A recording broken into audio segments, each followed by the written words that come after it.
Hello beautiful people, Yasmin here. Welcome to Juliet Kitchen. Today you're in for a treat. I'm sharing with you my super simple stovetop chicken breast recipe. It's going to have a tremendous amount of flavor. I'm using red onions in it, some fresh basil leaves that I have here, lots of basil leaf actually. And then I love to use provolone cheese in this recipe, so I have freshly grated provolone cheese. What else am I doing with this recipe? I'm serving it in a marinara sauce. So I'm using marinara sauce right out of a bottle, but I'm going to give it a bit of a kick. So I hope you stick around long enough to see how I put together this amazingly flavorful and magnificent dish.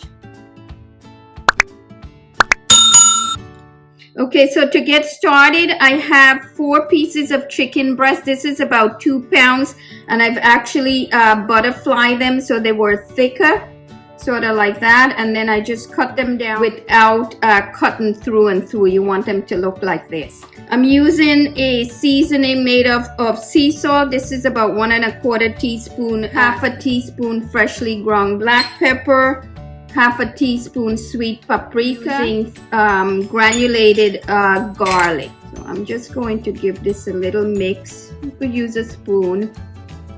Okay, I'm gonna save a little pinch of this seasoning mix, just a nice hearty pinch.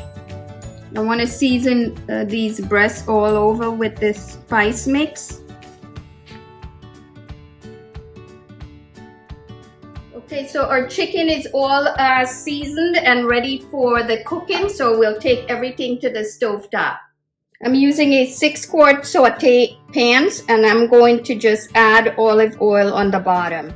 You want to add enough, probably about a 1/4 cup or so to coat the bottom of the pan. I'm going to use medium-high heat. Okay, so once the oil is hot but not smoking, we're going to add the chicken. So I'm going to add my chicken.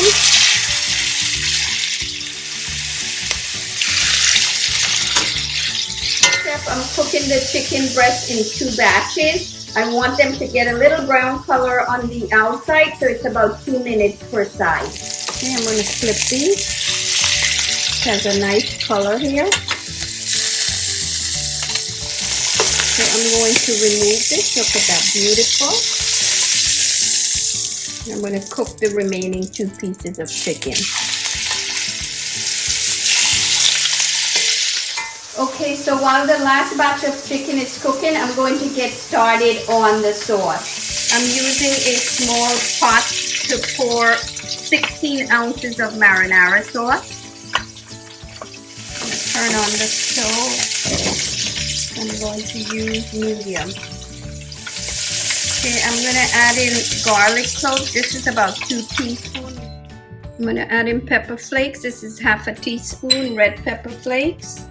And freshly ground black pepper, 1/4 teaspoon. Okay, once this comes to a boil, you could turn the heat down to low and allow it to simmer. Okay, our last batch of chicken is ready. Look at that. Okay, so I've turned my heat down to medium-low. I'm going to add my onions. This is 1 small red onion slice.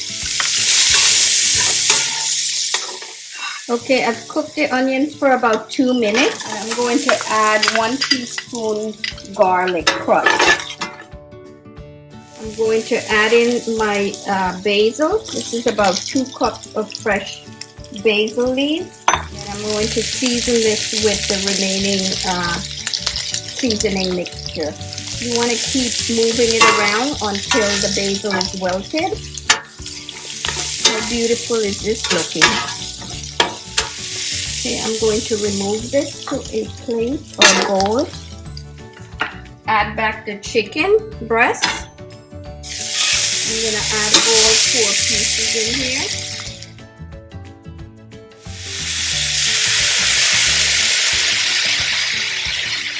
Now I'm going to top it with some of the basil and onion mixture.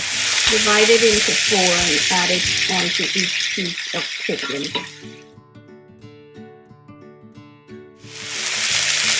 Now I have cheese. This is about 1.5 to 2 cups of freshly grated provolone. I'm just going to top each piece of the chicken with the provolone. You can use provolone slices if you prefer. I'm going to cover this and allow the cheese to melt. Let's check on our sauce. Just want it to cook so all the flavor marinates together. Tastes beautiful. I'm going to add about a good 1/4 cup of fresh parsley. Give it a good stir. And I'm going to turn off the stove. That's it for the sauce. Take a look at our chicken. The cheese should all be melted.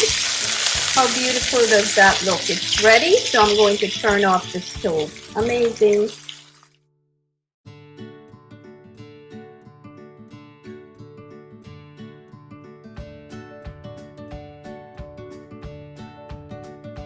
My favorite time eating. Wow, this is what I call perfect. The marinara sauce tastes absolutely delicious. It's not even too spicy. The provolone cheese, the chicken is tender, the basil, onions, it just comes together perfectly. I hope you'll take some time to make this recipe and enjoy it as much as we do around here. Until next time, happy cooking!